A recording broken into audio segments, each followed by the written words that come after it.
출애굽기 15장 22절입니다. 22절부터 마지막 절까지. 우리는 어저께 홍해를 건너고 홍해 건너편에 서서 200만에서 300만 정도 되는 엄청난 이스라엘 백성들이 찬양하며 춤추는 그런 모습을 봤습니다. 근데 오늘은 갑자기 그 사람들이 원망하고 불평하는 모습으로 완전히 달라져요. 어떻게 해서 이렇게 하루아침에 달라질 수 있을까 하는 의문이 들기는 하지만 이것이 인간이다 하는 것을 우리는 여기서 보게 됩니다. 인간은 조석변이라는 말이 있잖아요. 아침 저녁으로 변하는 거죠. 아침에 웃다가 저녁에 울고 아침에 좋은 사람이 저녁에는 뭐 이렇게 바뀌는 약속도 그렇고 인간은 믿을 수 있는 존재가 아닌 거죠. 영원한 존재는 하나님밖에 없는 겁니다. 변치 않는 분도 하나님밖에 없는 것을 여기서 우리는 인간을 확인하게 되죠. 그런데 이제 좀 그건 이제 어떤 우리 생각이고요. 성경이 이런 말씀이 기록되는 이유는 뭘까 하고 이제 본문으로 우리가 접근을 해보면 애굽에서의 위험이 사라지고 구원받은 하나님의 백성이 되었는데 여기에 새로운 도전들이 계속해서 일어납니다. 그래서 15장 22절서부터 18장까지 15, 16, 17, 18 4장이죠. 이 4장은 광야 훈련이라고 이름을 붙일 수가 있습니다. 홍해에서 시내산까지라고 표현을 하기도 하고요. 신광야에서의 이스라엘이라고 표현을 하기도 하죠. 이스라엘은 하나님을 시험하고 원망하고 하나님의 종들을 대적하고 불평하고 하는 일들을 18장에 이르기까지 계속합니다. 그것이 인간의 모습이기도 하고 그걸 통하여서 하나님이 훈련을 하는 거죠. 신앙이 훈련이라는 것은 다른 거 없어요. 그 핵심이 내가 믿는 하나님이 누군가 이거를 알아가는 것이 훈련이에요. 우리가 작년인가 그 신문에서 대대적으로 기독교를 비방하는 사건이 일어났었죠. 경기도 어느 교회에서 성도들을 훈련한다고 뭐 무덤가에서 자게 하고 무슨 뭐 똥을 어떻게 했다고 그러기도 하고 별의별 소리가 다 있었는데 이게 옛날 60, 70년대식 무슨 훈련이었어요. 근데 그걸 지금도 하고 있는 거죠. 그래서 신앙의 훈련을 담력 훈련이라고 착각한 거죠. 담력 훈련하고 신앙 훈련이 같은 것은 아니죠. 신앙 훈련은 그런 것이 아닙니다. 일부러 어려운 것을 뭐 경험하게 하고, 뭐 2000년대 들어와서도 그 무슨 프로그램이죠? 중고등부에서 하는 그 무슨 뭐 있잖아요. 뭐 이름을 제가 지금 기억을 못 하는데 뭐 출애굽하고 관계되는 그런 훈련을 한다고 일부러 고생을 시키는 이걸 신앙훈련이라고 착각했던 시절들이 있었죠. 근데 성경이 말하는 신앙훈련은 고생훈련이 아니에요. 육체를 괴롭게 하는 훈련이 아니고 하나님을 알아가는 훈련, 하나님이 누구신가 그거를 알아가는 것이 신앙훈련인 거죠. 하나님을 알면 내가 누군지가 보이고 거기서 어떻게 살아야 할지가 나오게 되고 그렇게 되는 거예요.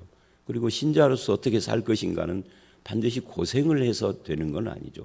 고생이 유익한 면도 있어요. 그래서 뭐 무슨 지리산 종주를 하고 막 이렇게 그런 것은 사실은 신앙하고 상관없는 일반 학교나 이런 데서도 얼마든지 하는 거잖아요. 교회가 그것을 신앙훈련이라고 하는 것은 이 과거에는 뭐 그런가 보다 하고 따랐는데 이제 와서 보니까 그게 신앙훈련은 아니었던 거죠. 자, 어쨌든 이 하나님을 끊임없이 원망하고 시험하고 대적하고 불평하는 이 광야 생활이 이제 드디어 시작이 됐죠. 근데 여기서 이제 우리가 뭐를 한 가지 더 생각을 해야 하느냐면 오늘 이 말씀 이게 물 문제잖아요. 물 문제 그리고 내일 말씀으로 가면은 이제 먹는 문제가 나와요. 만나와 메추라기 이야기가 나오고 그러는데 이 물 문제, 먹는 문제가 민수기 11장 이후에도 똑같이 나와요. 물 문제, 먹는 문제. 오늘 말씀하고 거의 같아요. 일치한다고 볼 수가 있죠.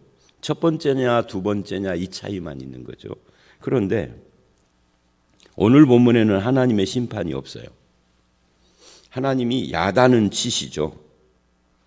어떻게 야단치죠? 26절에 보면은 야단이라고 할 것도 없어요. 나는 너희 하나님 여호와인데 내 말을 들어 순종하고 의를 행하며 계명에 귀를 기울이며 모든 규례를 지키면 너희가 질병에 걸리지 않을 것이다. 나는 치료하는 여호와다. 이건 야단이라고 할 것도 없어요. 이렇게까지 유하게 말씀하실까 할 정도로 야단을 안 치고 지나가요. 근데 민수기 11장 이하에는 물 문제가 나오면 하나님께서 야단을 치세요.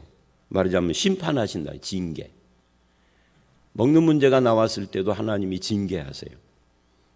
그러면 출애굽기하고 민수기 사이에는 뭐가 있나요? 시간의 흐름이 있기는 하죠. 시간의 흐름. 이 둘 사이에는 적어도 1년 이상의 시간의 차이가 있어요. 왜냐하면 출애굽을 해서 홍해를 건너고 시내 광야에서 하나님과 언약을 하고 계명을 받고 그리고 이제 민수기에서 민수기 10장까지 그것이 이어지고 11장에서 출발을 하는 건데, 그래서 적어도 1년 정도, 1년 몇 개월 이럴 수는 있지만 그런 차이가 있습니다. 근데 시간 차이가, 그러니까 이런 거고 똑같아요. 작년에는 똑같은 문제 아무 말도 안 하셨다가 올해는 똑같은 문제에 야단친다. 이러면 조금 이상한데 하는 생각이 드는 거죠. 근데 무슨 차이가 있느냐면 출애굽기 15장과 민수기 11장 그 사이에 금방도 제가 말로 설명을 한 것처럼 하나님과 이스라엘의 언약이 있습니다. 그러게 출애굽기 19장서부터 24장까지 언약식이고 언약식 이후에는 성막을 짓는 내용으로 출애굽기 전체가 지나가고 출애굽기 끝장인 40장에서 바로 이어지는 역사적 사건이 민수기 1장으로 가는 거라고요. 근데 민수기 1장부터 10장까지는 출발 준비에 대한 이야기니까 실제 행동으로 보면은 이게 11장으로 이어지는 거죠. 그래서 그 사이에 뭐가 있느냐면 시내산 언약이 있어요. 그거 이외에 다른 것은 없습니다. 근데 시내산 언약이라는 것이 뭐냐 하면은 그게 하나님과 이스라엘의 결혼 같은 겁니다. 결혼. 그러니까 이 출애굽기에 나오는 구원이 이렇게 펼친 그림으로 쫙 펼쳐져 있는 겁니다. 유월절 어린 양의 피, 그죠? 그리고 무교절, 그리고 나와서 홍해 세례 사건이죠. 그리고 난 뒤에 시내산에서 하나님과 언약, 이렇게 이어져 가요. 그래서 이 하나님과 언약을 맺는 이 출애굽기 19장으로부터 40장까지의 이 사건까지가 말하자면 구원의 완성인 거죠. 구원이 마무리된 거예요. 그래서 이게 펼친 그림입니다. 이 펼친 그림을 압축을 하면은 우리가 구원, 하나님과 관계 맺기. 그래서 우리도 유월절 어린 양 같은 예수 그리스도의 십자가의 핏부림을 받고 그리고 세례를 받고 하나님의 백성, 나는 하나님의 백성이고 하나님은 나의 하나님이고 그렇게 되어지는 거예요. 우리는 이제 여기 압축되어 있는 거죠. 하나처럼. 그러니까 이 하나님 구원이라는 것은 하나님과 결혼 같은 것인데 오늘 본문서부터 17장까지는 결혼 전의 이야기고 그리고 민수기 11장 이하는 결혼 후의 이야기입니다. 그러니까 결혼 전에는 남자를 만나도 법적인 어떤 것이 없어요. 그냥 만나는 사이 같은 거죠. 근데 결혼 후에는 법적인 관계가 성립이 돼서 문제가 생기면 법적으로 제재를 하듯이 야단도 치는 거죠, 하나님께서. 그래서 언약식, 너는 내 소유다. 나는 너의 하나님이고 너는 나의 거룩한 제사장이다. 라고 한 뒤에 하나님이 선포하는 말씀이 하나님만 섬기고 하나님 이외에 다른 것은 쳐다보지도 말고 하나님의 규칙을 잘 따르고 이런 말씀들을 합니다. 그게 뭐죠? 그게 십계명과 율법이에요. 그래서 결혼 선언 이전과 후에 차이가 있다. 그래서 이제 결혼 전에는 물 문제가 생기고 먹는 문제가 생기고 이런 일이 생겨도 아직은 그것에 대해서 뭐라고 않는 거죠. 이제 이런 어떤 그 문제가 이 본문에 있어요. 이제 다시 이제 오늘 본문으로 가서 보시면 22절 모세가 홍해에서 이스라엘을 인도하며 그들이 나와 수르 광야로 들어가서 거기서 사흘 길을 걸었으나 물을 얻지 못하고 광야니까 물이 없는 것은 어쩌면 당연한 것이죠. 이거 뭐 특별한 일이 아닙니다. 당연히 없는 거예요. 또 내일 말씀에 먹는 문제가 나오는데 광야에 먹을 것이 없는 게 당연한 거예요. 광야에 뭐 풍성한 과일 열매가 있는 나무 숲이 있거나 그렇지가 않죠. 그러니까 물 없고 먹는 것이 없는 것이 당연한데 예상하지 못했던 것처럼 반발을 하는 거죠. 백성들이. 그래서 마라라는 곳에 물을 사흘 길을 걸었는데 물을 얻지 못하고 가지고 나온 물로 조금씩 이제 사용을 하고 다 떨어졌겠죠. 마라라는 곳에 이르렀습니다. 근데 거기 물이 있는데 물이 써요. 이 물이 쓰다는 것이 도대체 어떻게 쓰다는 것인지는 이 성경에서 더 이상 설명을 하지 않아요. 그래서 쓴 물 때문에 마라라고 이름을 붙였습니다. 이 마라라고 하는 이름을 붙인 그곳에서 사람들이 하나님께 원망을 합니다. 우리가 무엇을 마실까? 그래서 예수님께서 너희는 무엇을 먹을까 무엇을 마실까 염려하지 말아라 하는 말씀도 이 부분하고 연결이 되죠. 지금 하나님께서 엄청난 일을 했잖아요. 출애굽을 시킨 것은 이건 도저히 있을 수 없는 1000% 불가능한 일이 일어난 거예요.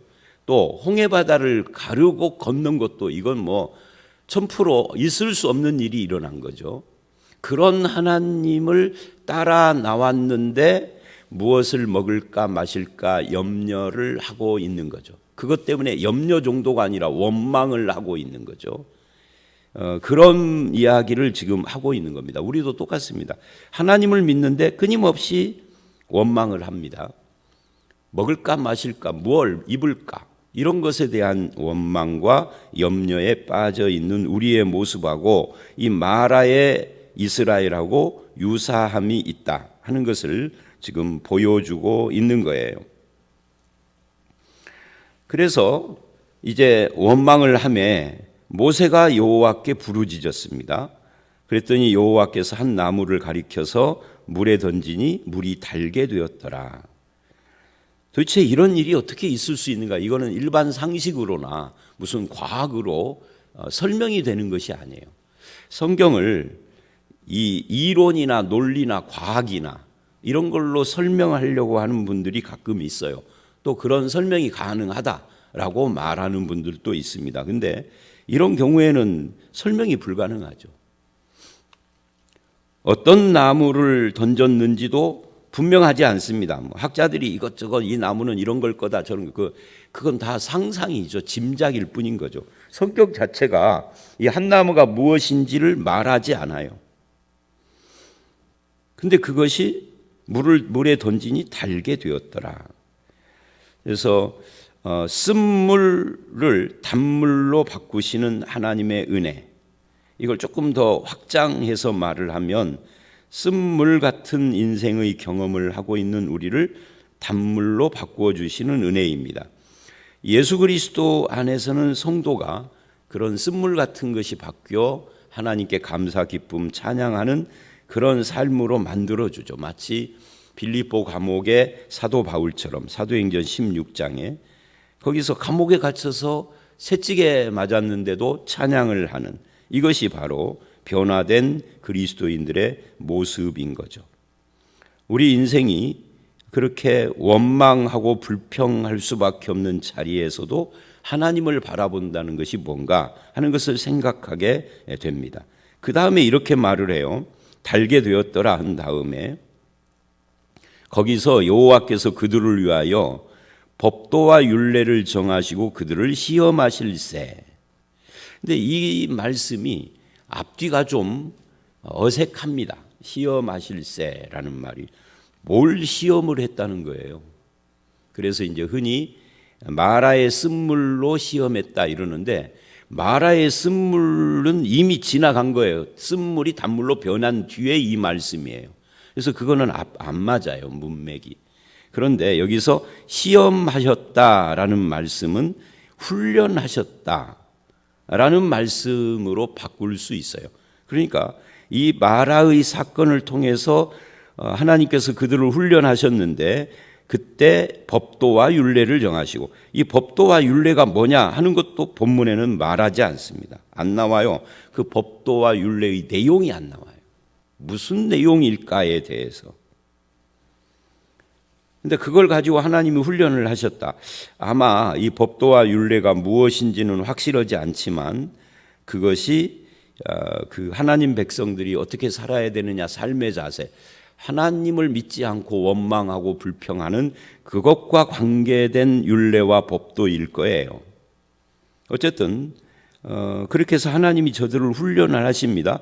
훈련하시면서 26절 이렇게 말을 합니다.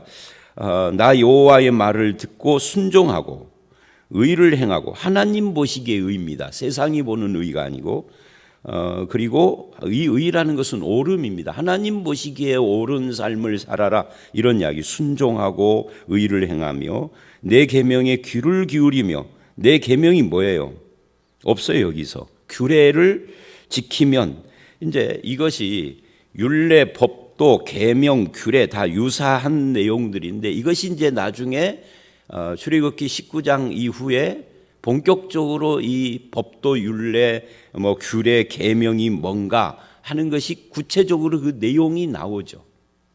십계명부터 시작을 해가지고 모든 율례들을 이야기를 합니다. 근데 거기서는 내용이 나오지만 여기서는 내용 자체를 말하지 않아요. 이 기회를 통해서 순종하고 의를 행하고 지켜 행하고 하는 하나님과의 관계를 확실하게 하는 겁니다. 그러면 애굽 사람에게 내린 질병 중에 하나도 너희에게 내리지 않을 것이다. 아마도 이스라엘 사람들이 이 사건을 통해서 아마 하나님이 나일강을 치셨을 때처럼 자기들을 치시는 건가 하고 두려워했을 수는 있습니다. 그래서 애굽 사람들에게 내리는 질병 중에 하나도라고 말씀을 하는 거죠. 그리고는 이제 유명한 말씀이 나와요. 나는 너희를 치료하는 여호와임이라. 뭐를 치료한다는 것일까? 이제 우리가 그것을 생각을 해봐야 되겠죠. 나는 너희를 치료한다. 여기서는 물을 치료했지 사람을 치료한 것이 없잖아요. 근데 여기서 나는 너희를 치료하는 그랬거든요. 결국 그러니까 이 마라의 원망 사건을 통해서 하나님께서 저들의 마음의 원망, 불평, 불신, 불평하는 그런 그 마음이 고장난 이게 노예화된 사람들의 모습이죠. 요거를 치료하는 것에 대한 이야기를 하는 거라고. 그러니까 마라의 물 사건, 쓴물 사건을 기회로 해서 하나님이 저들의 노예 근성을 고치시는 분인 것을 보여주는 거죠. 이 치료하시는 여호와, 이것이 오늘 우리들에게도 해당됩니다. 가장 치료가 필요한 부분이 어디겠어요? 암일까요? 아니면은 무슨 신경계통의 뭘까요? 혈관일까요? 뭘까요? 우리의 마음이죠. 이 마음에서 말이 나오고 행동이 나오고 그러는데 그 원망 불평하는 모든 말도 마음에서 나오는데 하나님이 그들의 마음을 고치는 거예요. 마음을 고치고 이것은 그 다음 이야기인 거죠. 암을 고쳐도 마음이 안 고쳐진 사람은 복된 사람이 아니에요. 그잖아요. 건강하여서 96세, 7세를 살아도 마음이 안 고쳐진 사람은 언젠가는 죽어요. 여러분, 예수님께서 복음서에서 많은 사람을 고쳐줬잖아요. 그 사람들 다시 죽었습니다. 그래서 고침받아서 살았다, 이게 중요한 건 아니에요.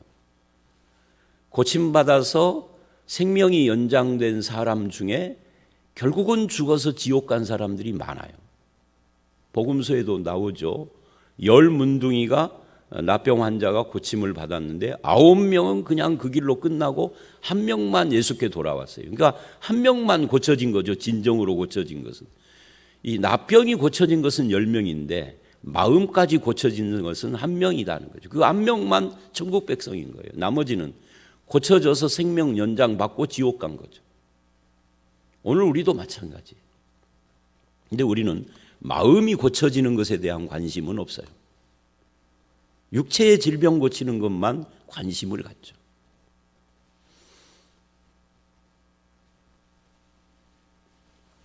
그러니까 이런 문제들을 우리가 여기서 생각하면 뭘 치료한다는 이야기일까? 물을 치료하는 것이 아니라 너희를 치료한다 그래요. 너희의 뭐를 치료하느냐? 우리의 삶 전체를 치료하는데 이 삶 전체를 치료하려면 핵심이 마음을 치료하는 거예요. 마음에서 삶이 나오는 거예요. 마음에서 행동이 나오고 행동이 계속되면 그게 인생이 되고 삶이 되는 거죠. 그래서 하나님을 만나 치료받은 마음, 이것을 우리는 그냥 치료받은 영혼이라고 하지만 마음이 치료된 겁니다. 사람이 바뀌었다. 신약식으로 말하면 거듭났다. 거듭남이라는 것을 다른 말로 새창조라고 그래요. 또는 재창조라고도 하고 새창조라고도 하고. 다시 만들어졌다는 거죠. 다시 만들어졌다는 것이 예수 믿고 거듭나서 다시 만들어지면 얼굴이 이뻐지는 것이 아니라 마음이 이뻐지는 겁니다. 그죠? 그것이 재창조죠. 그래서 이 본문을 통해서 우리는 우리 자신의 삶의 태도와 그 삶을 핸들링하고 있는 우리의 마음이 하나님과 어떤 관계를 맺고 있는가. 이 하나님과 나의 이 관계 맺기, 그게 법도 율례 계명 규례죠. 그게 순종이고 의를 행하는 것이에요. 여기서는 구체적으로 그 내용을 말하지 않지만 이 치료 속에 그게 들어가 있는 거예요. 그래서 치료받은 사람은 법도와 율례 계명 규례를 지키고 의를 행하며 하나님의 말씀에 순종하는 삶을 산다. 그게 정상적 인간의 모습이다 하는 것을 말하고 있는 겁니다.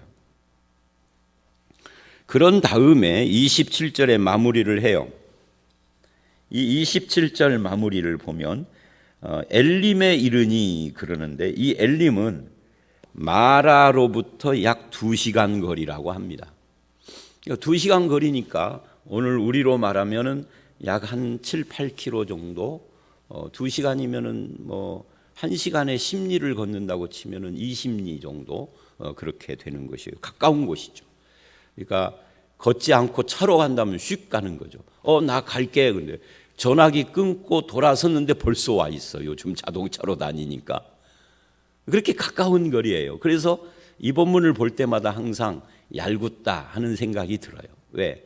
2시간만 참고 조금만 더 갔으면 원망 안 했을 텐데. 그래서 참 얄궂다. 인간이 그러는 거예요. 앞을 모르니까. 2시간 앞을 모르니까 원망부터 한 거죠. 그래 놓고 엘림에 가가지고 뻘쭘한 거죠.